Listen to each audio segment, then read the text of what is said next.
Good afternoon, everyone. Can you hear me?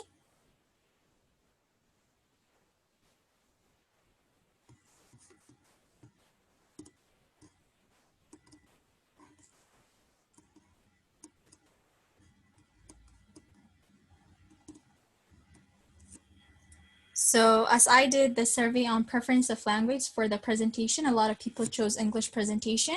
So I'll go ahead and start our meeting by introducing myself and then proceeding to the actual presentation. It would help me if you guys mute yourself, please.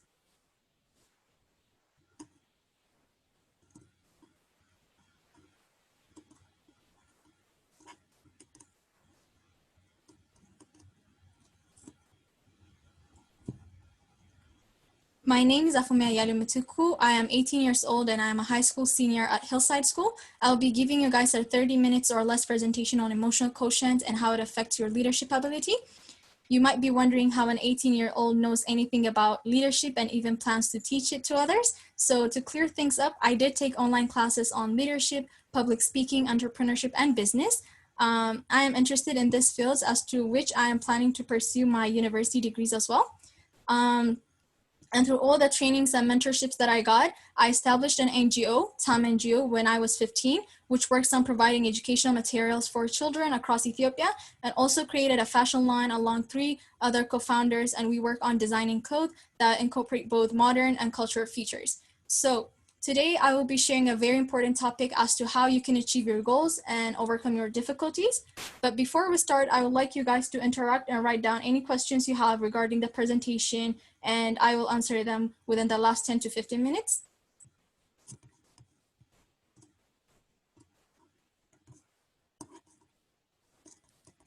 So first thing we're going to do is figure out why this training is important.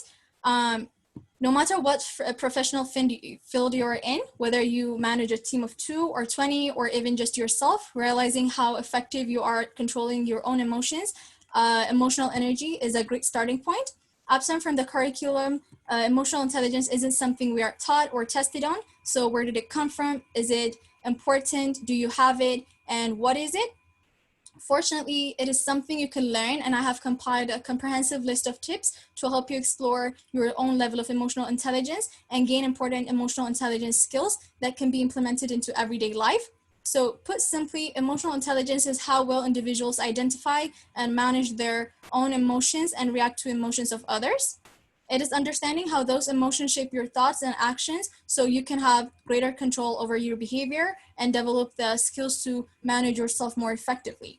Becoming more emotionally conscious allows us to grow and gain a deeper understanding of who we are, enabling us to communicate better with others and build stronger relationships.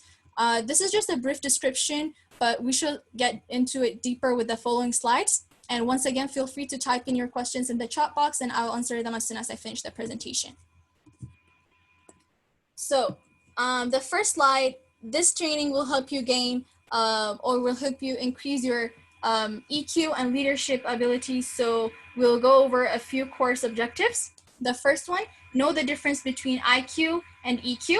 The second one, manage your emotions by recognizing how thoughts and emotions are connected. The third one, improve your self-control by identifying physical cues and that indicate your emotions may be taking over.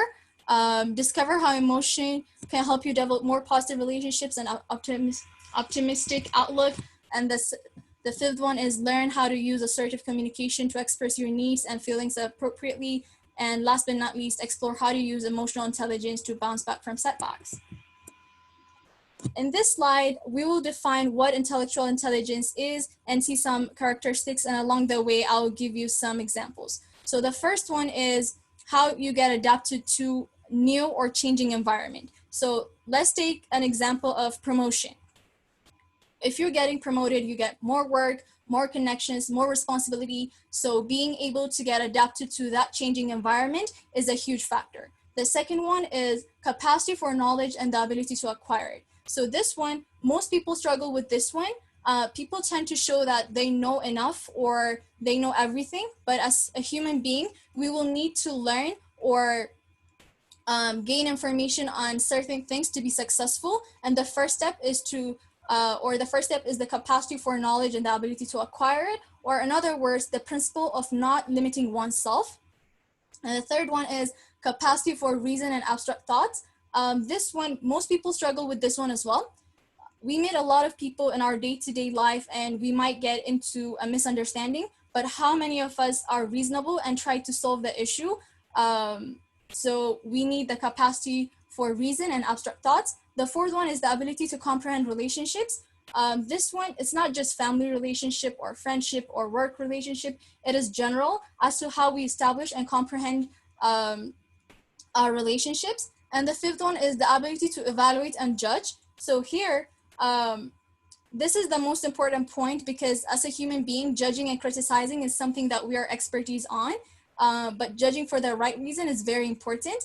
And the sixth one is capacity for original thoughts. And so this one, this is connected to creativity, and most people practice plagiarism and try to get acknowledged for it. That's not something an intellectual person would do.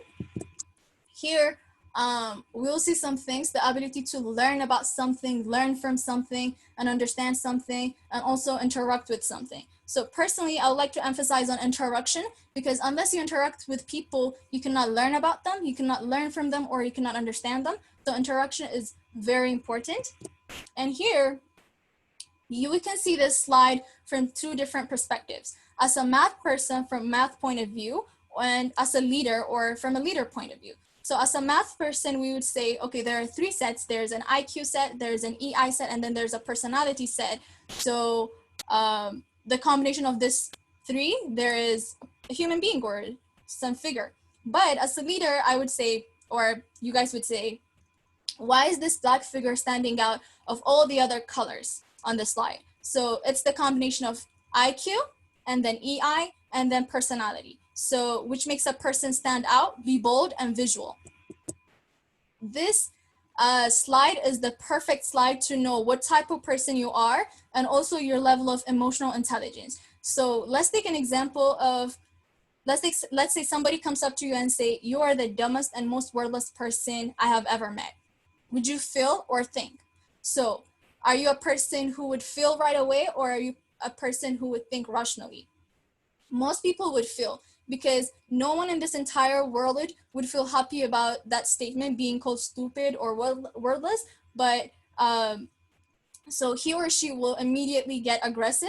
But if you have a higher emotional quotient, you would think first, you will not get aggressive or emotional. Second, you will be calm and ask the person why he or she say that to you, because an emotionally intelligent person is reasonable and composed. So be a person who thinks rationally, don't feel right away.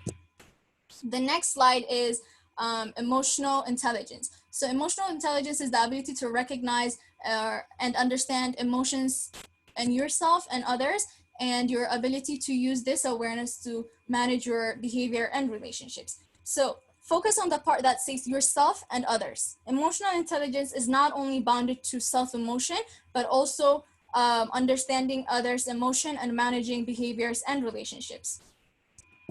The next slide says, it is very important to understand that emotional intelligence is not the opposite of intelligence. It's not the triumph of heart over head, it's the unique intersection of both. So this is self-explanatory, and please understand that the fact that it's not the triumph of heart over head, but the unique intersection of both.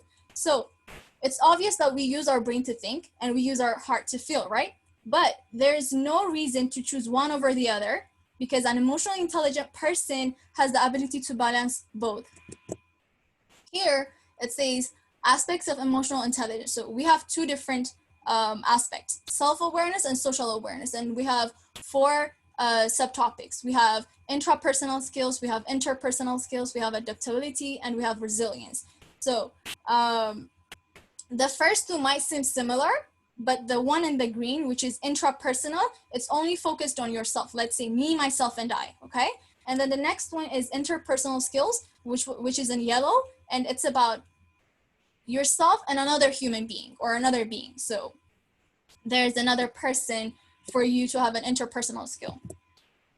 we'll go over the intrapersonal skills. So the first one is self-awareness. It's the ability to perceive your emotions at the moment and understand your tendencies across situations. It's good to understand yourself, the good and the bad. So this is very important. I have mentioned before that I took a business class, right? So if anybody here took business class, please write it down in the chat box, because you would know the technique called SWOT, S-W-O-T, SWOT technique. So S stands for strength, W stands for weakness, O stands for opportunity, and T stands for threat. So use this method to assess yourself and ask yourself the questions: what am I feeling? Why am I feeling it? Reflect on your behaviors and know your triggers. So focus on the last part as well, knowing your triggers. What makes you happy? What makes you sad? What makes you angry? What do you fear the most? This type of triggers, okay? And the next slide, it says self-awareness is not about discovering deep, dark secrets or unconscious motivations, but developing a straightforward and honest understanding of what makes you tick. This is very, very important. You do not need to have a deep, dark secret or past. Just work on the simple things and be conscious about each of your steps. This is the basic thing and the most important thing that you could do for yourself. The next one, this is my personal favorite, being able to read or recognize when people and also myself are being emotionally hijacked. Let's say, for example, increased heart rate, butterflies, flushed skin, tense muscles, sweating, voice rising, and getting louder. These are the few of the basic signs that a person shows when he or she is emotionally hijacked. So I hope you guys can read physical cues. This is the best thing that you could do for yourself. The next one is we will see interpersonal skills. So here we will see social awareness. Social awareness is the ability to recognize others' emotion. Showing empathy enables you to have more positive relationships and minimize unproductive conflicts. So here, focus on the word empathy, which means being able to see things from others' point of view or perspective, or the principle of being in the other person's shoe. So ask yourself the questions, am I listening? So I hope you guys know the difference between listening and hearing. Hearing is, yes, you are there, somebody's talking to you, but you are not concentrated or you are not focused. But on the other hand, listening is both your body and your mind is there 100% focused and you're listening. The next one is, did I ask a question? Third one is, did I adjust my body language, facial expression, tone of voice to meet their needs? So focus on the last one again. Never forget to read physical cues, both yourself and others. Here it says demonstrate empathy. So these are some do's and don'ts with other people. So the first one is a do. It says be understanding without necessarily agreeing. I really love this statement because it's the principle of agreeing to disagree. I'm going to say this again. It's the principle of agreeing to disagree. I use this with my friends. So the thing is that I want them to respect my idea, right? I want them to respect my idea. I want them to respect my opinion, but I don't necessarily expect them to accept my idea, but I need them to respect. As much as I'm going to respect their idea, it's not mandatory that I should accept it, okay? So being understanding without necessarily agreeing. The second one is a do. Use words and gestures to show you care. So pretty much this is similar to physical cue, focus on controlling your physical cues and gestures. And the next one is a don't. So please focus on this one. Do not offer advice, do not judge, or do not tell them how to feel. So a lot of us struggle with this one. Let's take an example of, let's say you lost somebody who's really close to you and somebody comes up to you. It's really usual or it's common to say, somebody comes up to you and say, it's okay, stay strong, it's part of life, it happens to everybody. Of course it happens to everybody, right? But they're telling us how to feel. It's not that we taught that person would live eternally or forever, but still it hurts to lose someone. So telling other people how to feel is the worst thing that you could do. What you can do on the other hand is support them. You could say, I am here for you. Whatever happens, I am here for you. I can back you up. Just ask me whatever you need, okay? That's what you can do. The next one is assertive communication. The first one is use assertive communication process. Second is employ assertive communication techniques. Third, what do you do when you do not get the response you're looking for? So first things first, you need to know the 3 types of communication or the 3 types of communicators. There's the passive communicator, there's the assertive communicator, and there is the aggressive communicator. So the passive people are really shy. They're not going to talk about anything. They're really shy. And aggressive communicators are just too aggressive. So you should be an assertive person or an assertive communicator who is never too shy or who is never too aggressive to express their thoughts or opinions. This one is also my personal favorite, emotionally intelligent fighting. So we're going to talk about 4 things. I'm going to start with the red one, which says leave unrelated issues out. So here, I'm going to put it very simply, okay? If it's not your business, just leave it, okay? I'm sorry to use this word. It's not very professional, but if it's not your business, just shut up, okay? Don't talk about it. Even if you know things, just shut up, okay? I'm really sorry to use this word. The next one, I'm going to go downward. It says deal with the reality. So I know a lot of people who are really delusional. So dealing with the reality, let me give you an example, a personal experience that I had. So I know a person who is idealist, wants to be rich and successful. Of course, being rich and successful, it's possible. And everybody wants that. I want to be rich. I want to be successful. I mean, it's okay, right? As much as I work hard, as much as I do everything that's necessary, it's possible. But this person never wants to do the hard work, never. So for me, that type of person is not dealing with the reality. On the other hand, that person is delusional. So be a person who lives and deals with reality. And I'm going to go ahead and explain the blue point. So it says, listen to people who disagree with you. So this is pretty similar with the principle of agreeing to disagree. Try to understand people's point of view. You don't have to necessarily accept their point or accept their idea, but try to understand their point of view or perspective.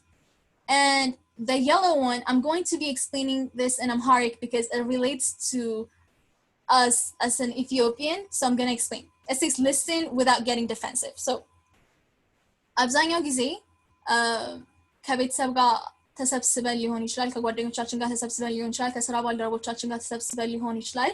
በምናሳልፍበት ጊዜ ንግግር በሚኖረን ጊዜ ወይ ስንጫወት ሊሆን ይችላል፣ እኩል የምናወራባቸው ጊዜያቶች አሉ።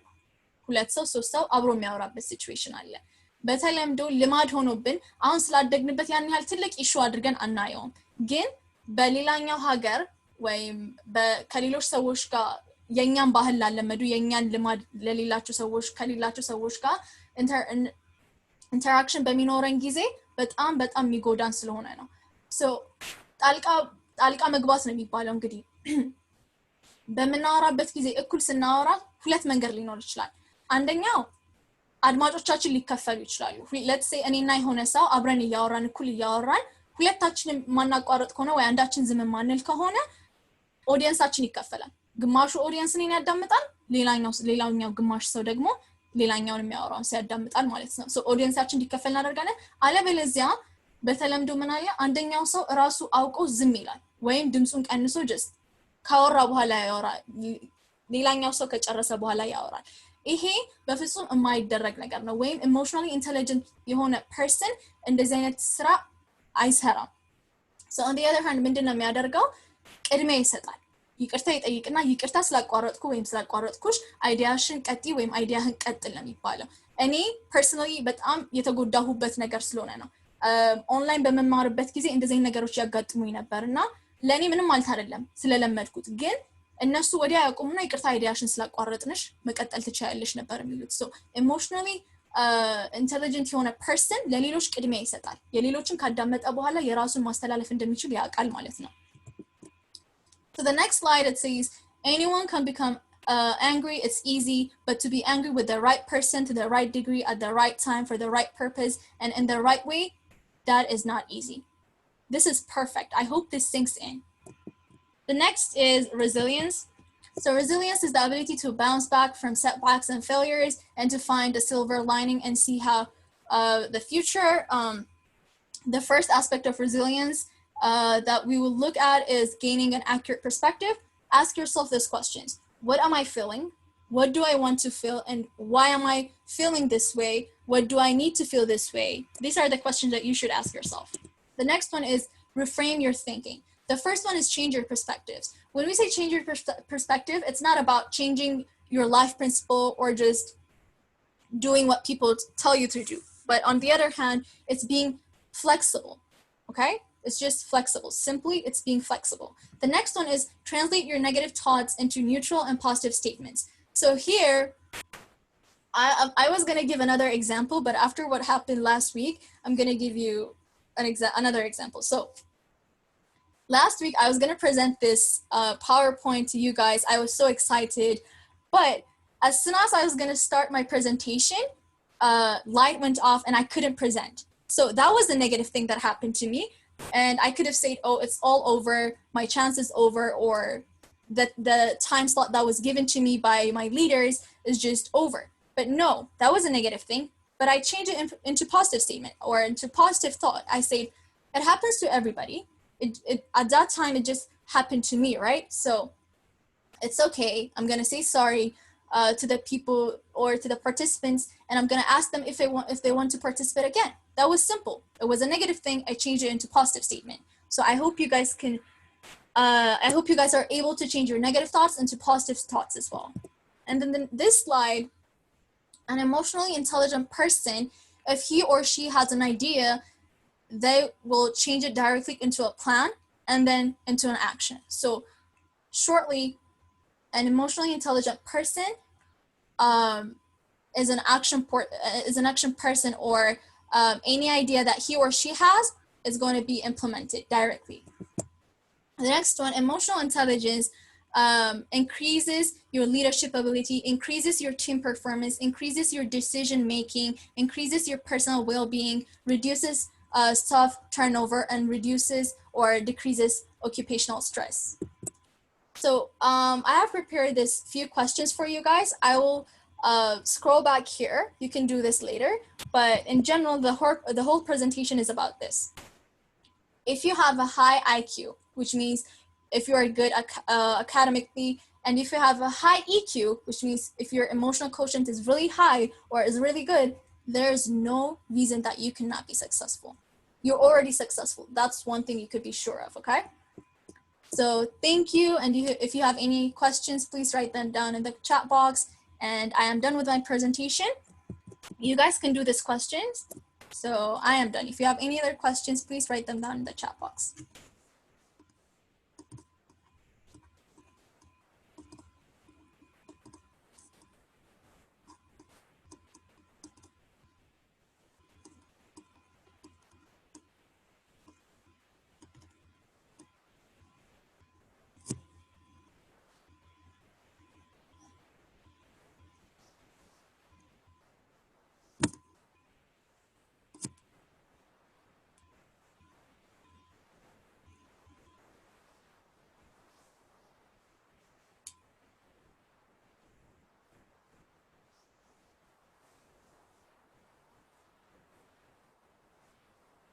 Please feel free to ask any questions. And if you want to get a one-to-one session, you can email me. And also you can suggest a topic for our next session. So please feel free.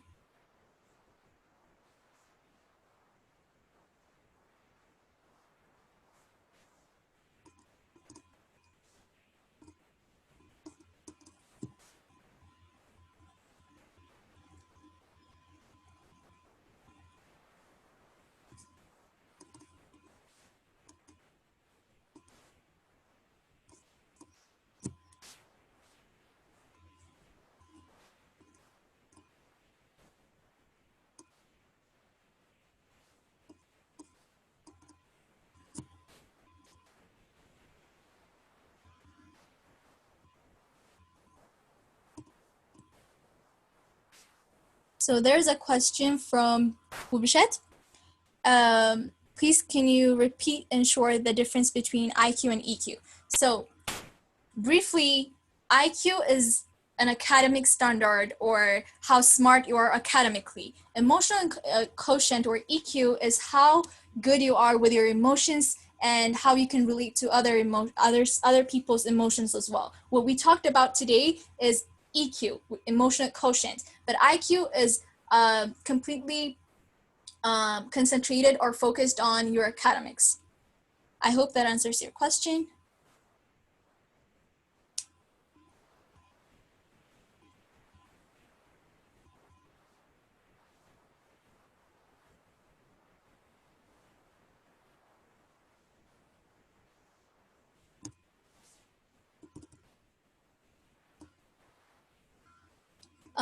Another question from Makonnen Taddese. It says, I prefer if you give us the difference with examples. Okay, so IQ, it's from 150. So let's say you have a 130 IQ. That means you're really smart. You're good with, let's say you're good at math, you're good at physics, you're good at chemistry, or anything that's educational or academic wise, you're good. But on the other hand, EQ is what we talked about today, how you handle people, how you can relate to others, empathy, and everything that we talked about today is EQ. We have less than 10 minutes, so I hope you guys could ask any questions that you have right now.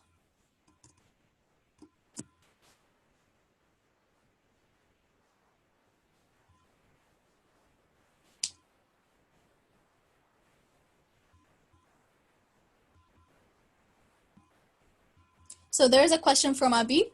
It says, would you please give clarification of your stance regarding IQ? How worth is it for people to have a good IQ according to your opinion? I ask because I don't think an IQ alone can't make a difference regardless effort. Thank you. So this is true. Actually, in the developed country, nowadays, people are being evaluated based on their EQ, not their IQ. IQ is not mandatory nowadays. It's just IQ is something that shows if you have like a degree qualification or how far you are smart. On the other hand, how can you manage a team? How can you form a team? How can you work with other people? How can you organize? And all these things are very important, and emotional quotient is the most important thing. That is why we prepared this presentation as well.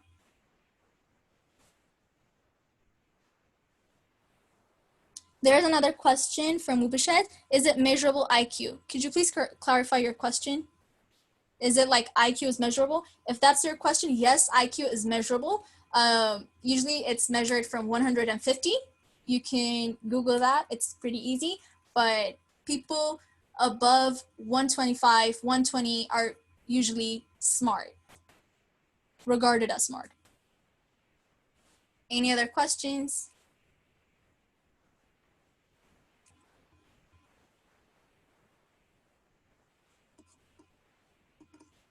There is a question from Jonas. It says, I think anger management is related with emotional quotient, but how can someone easily manage their anger, especially in stress times? So this is related to the slide that we talked about on feeling and thinking rationally. So anger is related to feeling, right? If you guys know a little bit about biology, there is a hormone called adrenaline and stuff like that. So we get angry. Why do we get angry? What are the things that trigger our anger and stuff like that? Yes, it's related to emotional quotient, emotional intelligence. Being able to know what makes you angry gives you the ability to manage your anger as well. So you are right. It's related to emotional quotient. So the higher you have an EQ, the higher or the more you can manage your anger as well. There's a question from Mikias. It says, how can we enhance our EQ and how do we know, how do we know we do that? How do we know that? So there are a lot of tests on EQ. You can Google it. As soon as we finish this presentation, you guys can check it on our channel. I'll send the link to you. There's this personality test. It's on Google. I can send it here as well, but you guys can search it up and you guys can take the test. It's very, very good or very, very important. It lets you or it helps you know what kind of personality that you have and where your weaknesses are, where your strengths are. So you can take that test.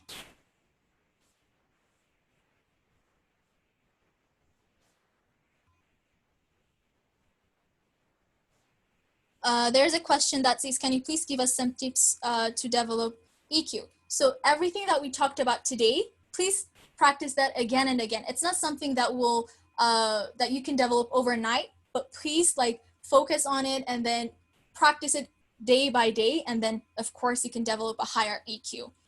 Why do you think people with high IQ in most cases are not capable of leading people? Why do you think they fail in that regard? What factors are playing into it? So this is the last question I'm going to answer because we don't have that much time. So people with high IQ means they're academically good.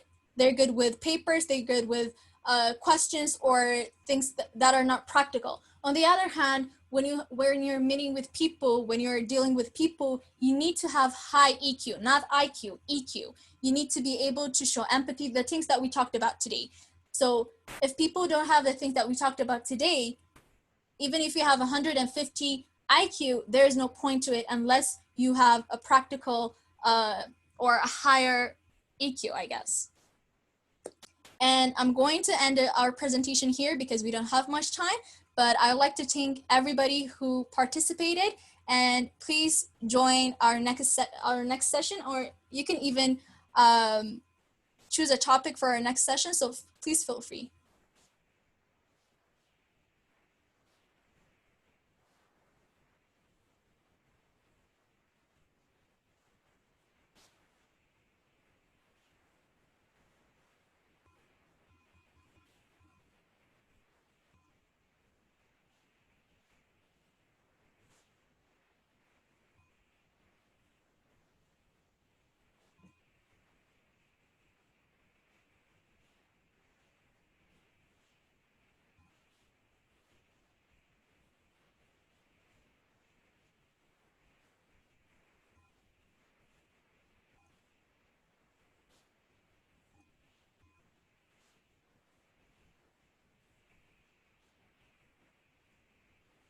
I guess I have answered every question. So have a great day, everybody. Thank you for participating, and see you next time. Goodbye.